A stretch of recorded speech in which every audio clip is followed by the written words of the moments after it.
Waa maxay khilaafka Calaa'id-Diin iyo Orhan ka dhexeeya? Muxuusan Cusmaan ugu kalsoonayn wiilkiisa Orhan? Maxaase kalifay in Calaa'id-Diin uu codsado mishankan ama hogaaminta Buursa furashadeeda in isaga gacanta loo soo geliyo? Xagee ayayse ku maqan tahay Bala Hatun? Suurtagal ma tahay xalqada koowaad in la furto Buursa? Labadii goosgoos aynu daawanay ninka garab jooga Orhan waa kuma? Kaasoo aanan marnaba garabkiisa cidleynaynin. Maxay shacabku ku haystaan boostaradii laga soo bandhigay taxanihii gundhigii Orhan? Goorma ayaase la soo deyn doonaa xalqada koowaad ee taxanaha gundhigii Orhan? Daawade, muuqaalkeena maanta ayaan uga jawaabi doonaa intaasoo su'aalo.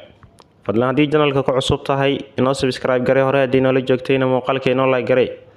aad iyo aad ayaad u mahadsantahay daawada intaynaan guda gelin muuqaalka ka horana ku saliya xabiibkeena Muhammad sallallahu alayhi wasallam. Hadeerna si toos ah aynu u gudgalna muuqaalkeena maanta. Labadii goosgoos aynu ka daawanay taxanaha gundhigii Orhan haddii aad daawateen, waxaa jira shakhsi mar walba garab taagan Orhan. Sida sawirkani idinkaga muuqataba, ninkan ayaana qaadanaya markaasi doorka saaxiibkii ugu dhawaa ee Orhan uu lahaa Khalil Jandarli. Waxa uuna noqon doonaa markaasi Cusmaan iyo Boran sida ay markaa isu ahaayeen. Maxaa kalifay in Cusmaan uu ku kalsoonaan waayo wiilkiisa Orhan? Oo waxaynu arkaynaa markaasi furashada Buursa in uu u diidayo markaasi isaga hogaaminteeda. Intaa kadibna Calaa'id-Diin ayaaba ka codsaday oo ku yiri markaasi, haddii shaki ka qabto walaalkayga aniga ayaa dalbanaya markaasi howlgalka kani. Taasi sababteedu waxay ahayd Cusmaan isaga ayaa goosgooska dhexdiisa ku aragnay isaga oo dhahaya markaasi, wiilkayga Orhan waxaan ka dhex arkaa aniga nafteeda. Dulqaadna ma laha, sidoo kale waa madax adag yahay ayuu leeyahay. Sidaa darteed waxaan ka baqanayaa markaasi inay wax badan ka halaabaan. Midaas ayuuna ku sababayay mudana Cusmaan inuu u diido markaasi wiilkiisa Orhan inuu hogaamiyo markaasi furashada Buursa. Tanina waxay imaan doontaa markaasi Orhan marka uu sameeyo wax uusan aabihiisa ogeyn kadib. Intaa kadibna Calaa'id-Diin ayaaba codsanaya markaasi howlgalka kale in asaga gacanta loo soo geliyo. Halkaasna waxaa ka bilaabmi doona markaasi khilaafka Orhan iyo Calaa'id-Diin ka dhaxeyn doona. Tanina Bosdag waxa uu ka dhigi doonaa markaasi sida Cusmaan iyo Shaafji oo kaleeto. Waxaa laga yaabaa kaliya in waxyaabaha qaar uu ku kala duwan, laakiin khilaafkii sidiisii unbuu sii ahaan doonaa. Tanina waxay ka dhigaysaa markaasi inaynu mar kale arki doono khilaafka Orhan iyo Calaa'id-Diin ka dhaxeeya. Boran iyo sidoo kale Jarkutayna labada dhinac ay u kala safan doonaan. Sidaynu ka arkaynay in Jarkutay uusanba ku qanacsaneen sida goosgooskii koowaadba lagu daawaday Orhan iyo sidoo kale dagaalyahanadiisii waxa ay qorsheynayeen. Xagee ayayse ku maqan tahay Marwa Bala? Zamankan marka la fiirsho daawade, Bala waa zamankii ay dhimatay mana noola xilliga kani. Xalqada koowaadna waxaa lagu bilaabi doonaa iyadoo murugadeeda kaliya taala. Qofka ugu horeeya ka murugoonayna waxa weeye markaasi Calaa'id-Diin Bey. iyo Cusmaan oo aqooni markaasi sidii uu isku ilowsiin lahaa, maadaama zamanka xilliga la joogo oo kaleeto ay iyadu geeriyootay kadib markii aabaheedii uu ku geeriyooday Suguud, iyaduna walwalkii aabaheedii murugadaasi ay la dhimatay. Tanina waxay ka dhigaysaa markaasi Calaa'id-Diin dhanka iyo Suguud inuu u bato oo qabiilka markaasi laga waayay gebi ahaanba.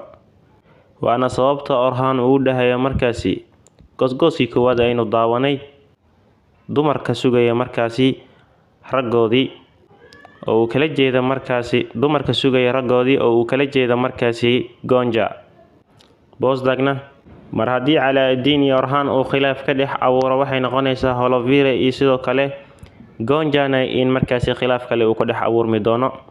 Holovira magac baa laga bedelay Nilovar aan dhahay, Nilovarna markaasi khilaaf laga dhex abuuri doono iyada iyo sidoo kale taba Gonja.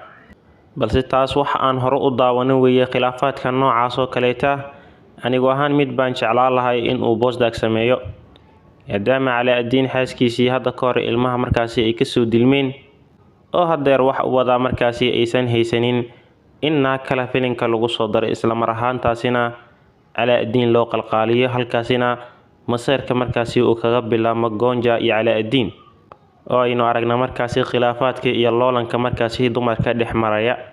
laakiin Bosdag reerka kaliya ku soo laabtaa isagoo meel kale maba aadaba, jaabkana inuu gacanta galsho beesa bixiyo ma doonayo ninka kani. laakiin xamaasada dhankaas ayay ku jirtaa sidaan filayo. daawade adigu laftirkaaga hadda fikirkaas ay la qabta dhankaas commenteska ayaa markaasi igula wadaagi kartaa. suurtagal ma tahay xalqada koowaadba inaanu ku daawano furashada Buursa? taasi macquul ma waxaa suurtagal ah markaasi seasonka koowaad oo idil in lagu meermeeriyo adiga 10 xalqo ugu horeyso ilaa 15 xalqo ugu horeyso furashada Boursa taasoo ka dhigaysa Mudane Cusmaan inuu sii joogi doono intaasi maadaama maalinkii Boursa la furtay isaga uu geeriyooday Orhanna maalinkaasi uu u dhashtay wiilkiisii Muraad ee dhaxal sugaha markaasi boqortooyadiisii u ahaa Muraad hortiisna Orhan waxaaba u joogay wiilkiisii Suleymaan kaasoo aynu markaasi rajeynayno inaan ku daawan doono taxanaha oo hadeerba qof weyn ah ilaa 10 jir markaasi ahaa kana weyna markaasi walaalkiisii Muraad laakiin waxa Muraad dhaxal sugaha ka dhigay waxa weeye Suleymaan Orhan oo nool ayuu dhintay isla mar ahaantaasna faras ka dhacay sidaas ayuuna Muraad ku noqday markaasi dhaxal sugihii dawladda waxa uu dhashay markaasi maalinkii uu geeriyooday awowgiisii Cusmaan waana sababta Cusmaan markaasi uu lahaa Boursa masaafo ahaan waa mid dhow laakiin cumri ahaan bay dheertahay in badan ayaanu ku haminaynay inaynu furano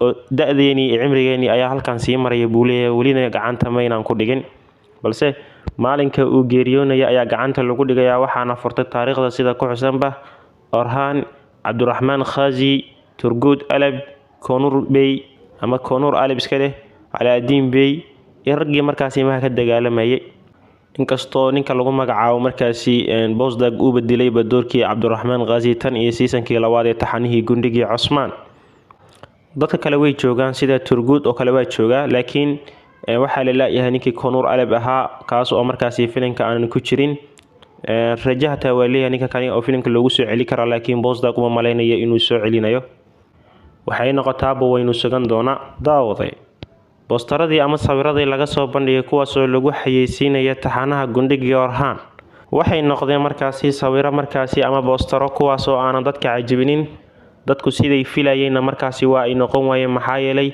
waxayba u egyihiin xitaa sawiro AI lagu sameeyay oo aan markaasi waqti balagelinin sida ka muuqanaysa markaasi taasi oo keenta markaasi dadku inay dhaliilo badan u soo jeediyaan Bosdag iyo wixii la halmaalaba xalqada koowaadna waxaa si toos ah loo daawan doonaa 29 Oktoobar ee bisha tan hadda aynu ku jirno berito Arbacaha marka laga soo tago Arbacada dambe weeye markaasi ayuu filimka kani soo bixi doonaa xalqadiisii koowaad hadii markaasi cilad kale aysan imaanin way daawaday muuqaalkeena maantana intaas ayaan ku soo koobayaa intaanu ku kulmi doono muuqaalka saxiix waxa idin kaga tagayaa salaanta islaamka salaamullaahi calaykum wa rahmatullaahi wa barakaatuh